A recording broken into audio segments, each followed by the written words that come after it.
down, wherever you want. Ladies, you can stay there. Justin, you got one more round to go. Josh, I'm going to replace you. Let's give him a hand. You got it in the end.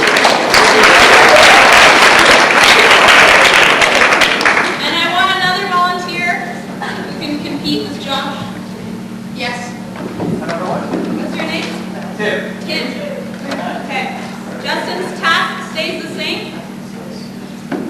And before I give this to Tim, what did Josh do the second time that was really good? He planned? He was like using hand signals, so it wasn't wasting words. And did it work?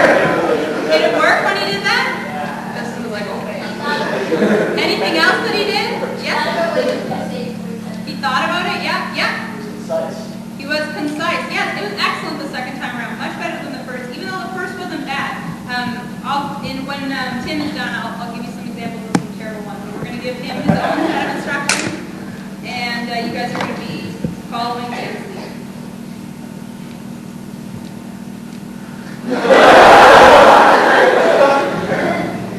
When you've understood, I'll count you in.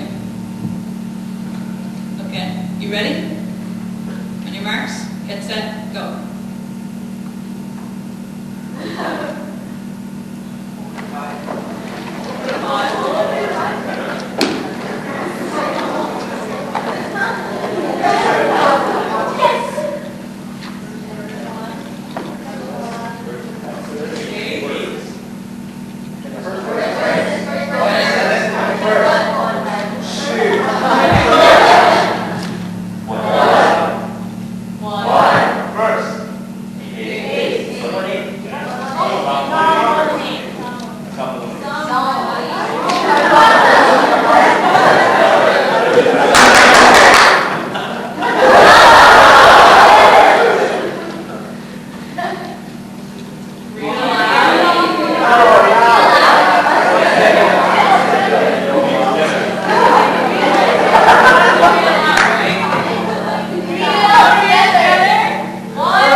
Using no words, have everyone with the Bible locate Psalm 118 and read it out loud in unison. So did he do it right?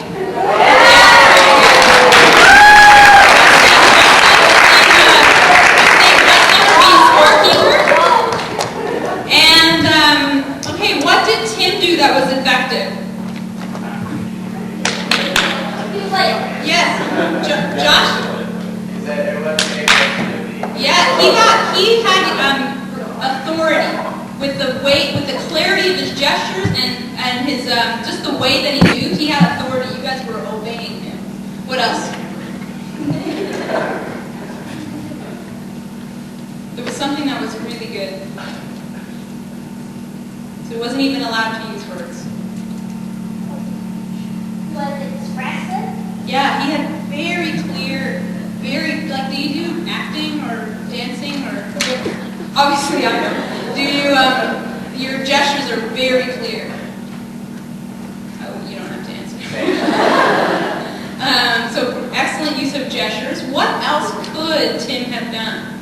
He was very firm. When we lost track, he got us back right away. Yes, yep, he did. And you know what else he did that you may not have picked up on is he listened to what you were saying. And he if you got it, then he identified the student that was helping him. So he used not just himself, but he used you, like, oh yes, 118, and he ignored the people that were saying the wrong answer or whatever. So he actually got you to that verse in the Bible really quickly. What else could he have done? Let's say he had no arms and couldn't use gestures. What else could he have done to get you to do it? He could what? Mouth it? Yeah. I didn't give him any rules. Like, I didn't say, you can't do this, you can't do that, other than no words. Yes? He could have picked up a Bible and shown it. Yeah. What else? Use your overhead. He could have come up here and written down the instructions. What else? What? No? Okay, so the first thing that we've covered, and our volunteers did it very well, there it is how to assign a task by giving clear instructions. Oops. So when you are practicing your tasks, which we're going to do very soon, I want you to plan ahead, like Josh and Tim did. Plan how you're going to give instructions. They could be verbal, they could be gestures, they could be written, they could be loud, they could be quiet. You could use the students to do it. But you want to give really clear instructions because it helps to motivate people. And another thing that you can do when you give instructions also is to what's called checking questions. And I'll do this in a minute and you'll see it, but it's to ask for comprehension. So let's say I had asked, please open your Bibles to Psalm 118. We're going to read it in unison, and we're going to do it standing. And then I would say, which psalm? Which psalm are we going to read? And are we going to sit or stand? And are we going to do it at different times or at the same time?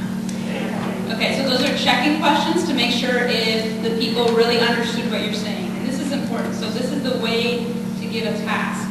Now, how did we do feedback in that little thing that was going on? There were primarily 2 people involved in feedback.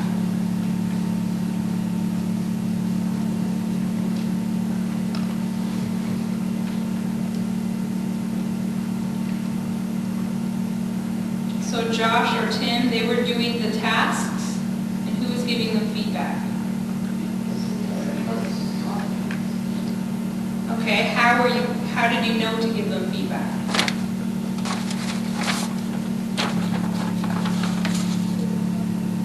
What's that?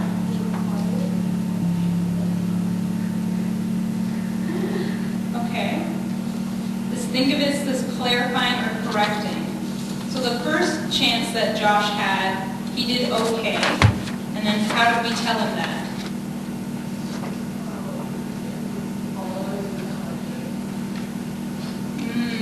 Okay, I see what you guys are meaning. Here's what I'm meaning. I asked, first who did I ask? Who had another job?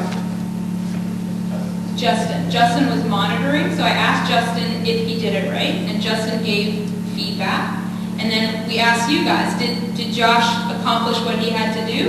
And then we gave him correction and clarification. So we told him what was good and what was bad and how to do it better the next time. So after you have given tasks and released students to do them, it is very important for you to give feedback to help the students understand whether they did a great job. And if they did it all completely well, it might just be saying like, great, that was excellent, let's move on to the next thing. Or if they haven't understood what you're trying to do, you probably need to spend a little more time there to make sure that the students understand what you're doing. I think that's all I'm going to say about that. Does that make sense? Any of this diagram? Giving clear instructions and then giving feedback? I think it will a little more when we get back. I think it's a good time now to break. Paula is going to give you break instructions, and then when we come back, what we're going to do is make sure that you've understood this.